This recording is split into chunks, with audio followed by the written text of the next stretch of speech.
일단 제가 그 페이스북에 글을 올렸습니다만 어제 국회 탄핵 소추인단에서 내란죄 부분을 탄핵 소추안에서 빼겠다고 한 부분, 이거에 대해서 제가 입장문을 밝혔습니다. 만약에 내란죄 부분이 탄핵 소추안에서 빠진다면 204명 중에 탄핵 소추안에 찬성했던 204명 중에 적어도 12명의 국회의원이 저희 당에서 찬성했을 거라고 추정을 하고 있는데, 각자 솔직하게 지금 이 상황 하에서 당시 12분의 우리 당의 국회의원들께서 만약에 내란죄를 탄핵 소추안에서 뺀다면 어떻게 했을 것인가? 그래도 탄핵 소추안을 찬성했을 것인가? 아니면 반대했을 것이다. 그런 것에 대해서 공개적으로 입장을 표명해 주시는 게 정말로 필요하다. 이게 대한민국 헌정 질서 자체를 지키기 위한 몸부림이다. 이런 차원에서 꼭 필요하다고 생각을 합니다. 그래서 그 입장을 밝혀주시기를 제가 고대하면서 페이스북 글을 올렸고, 만약에 그거에 대한 입장을 공개적으로 밝혀서 탄핵소추안에 내란죄 부분이 철회된다면 다른 식의 표결을 했을 거다.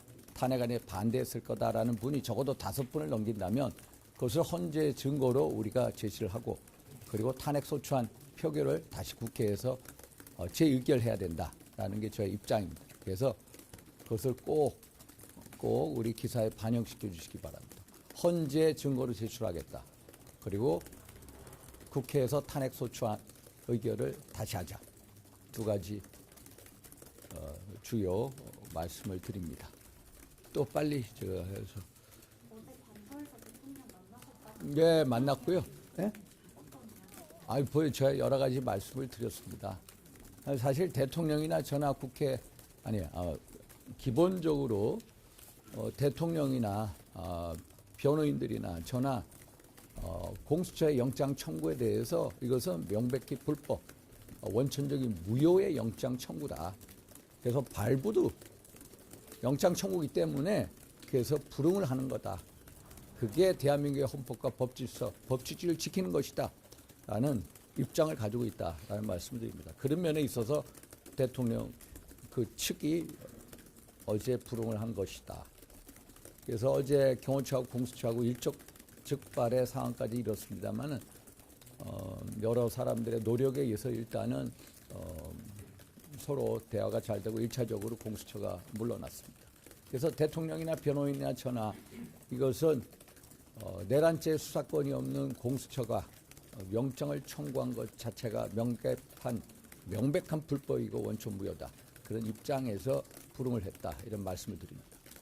대통령 만나셨다고 하셨는데 대통령께서 좀 지금 어떻게 지내고 계시고 실제로 좀 어떤 말씀들 주셨는지 좀 알려주십시오. 제가 여러 말씀을 했습니다. 일단 대통령은 이게 제가 좀 전에 말씀드린 것 같이 대한민국의 사법체계가 무너지고 있다.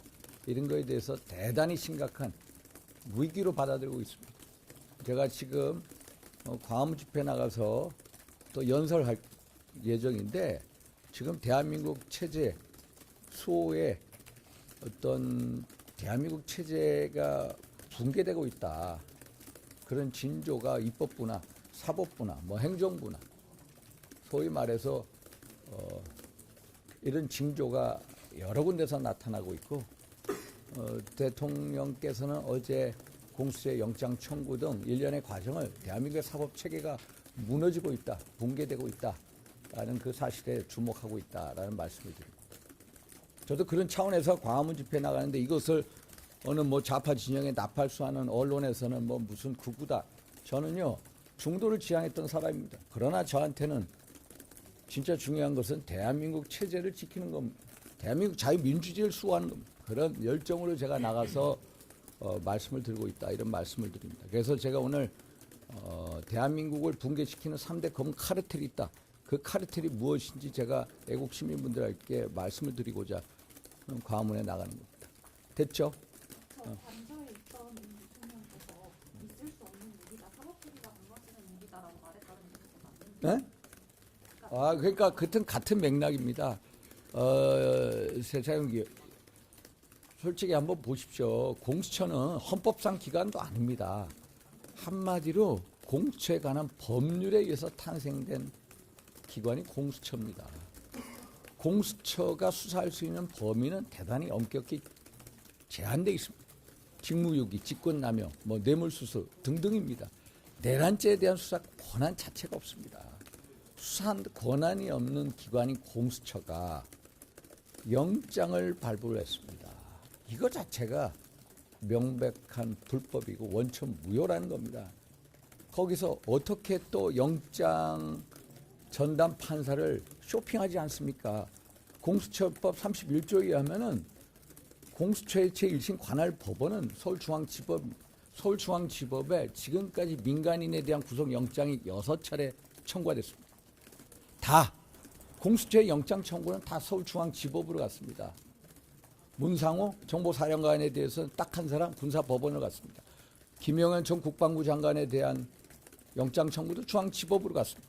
그런데 왜 이 건만 서부지법으로 갑니까? 서부지법에 아시다시피 우리법 연구에 판사가 있는 거 아닙니까? 좌파 사법 카르텔의 한 축이 거기에 있는 거 아닙니까? 정계선 헌법재판관 후보자, 마은혁 헌법재판관 후보자 다 서부지법 출신이 아닙니까? 거기서 낸 영장 발부 한번 보세요. 어제 체포영장 제가 앞을 좀 봤습니다만 형사소송법 110조, 111조 적용을 예로 한다. 형사소송법 110조, 111조가 뭡니까? 군사상, 공무상, 비밀 장소에 대해서는 기관장이나 책임자의 승낙을 얻게끔 되어 있습니다. 그걸 무시하라는 겁니다. 형사소송법 어디에도 이런 권한을 판사한테 준 적이 없습니다. 이 판사는 대한민국 법 위에 초법적인 판사입니다. 이게 바로 대한민국 사법부가 무너지고 있는 거죠. 좌파 사법 카르텔이 결국 작동하고 있는 건데 이런 것을 대통령 무겁게 받아들여야 한다는 겁니다. 아셨죠? 다시 재집행하거나 하면 어떻게 하겠다 이렇게 대통령께서 말씀하신 사실 대통령 말씀 안 하시고요. 저나 이제 변호인단이나 기본적으로 사실 이 공수처에 대해서 대통령 측의 변호인단이 선임이 안 돼 있습니다. 왜? 불법이기 때문에. 불법. 영장을 청구한 집단이기 때문에. 그래서 안 했는데 결국 어제 저희가 변호인하고 공수처하고 높은 차원에서 대화 협의를 해볼 생각을 가지고 있습니다. 그래서 일단 공수처하고 경호처하고의 물리적인 충돌을 피해야 된다라는 대전제를 갖고 서로 협의해 볼 생각입니다.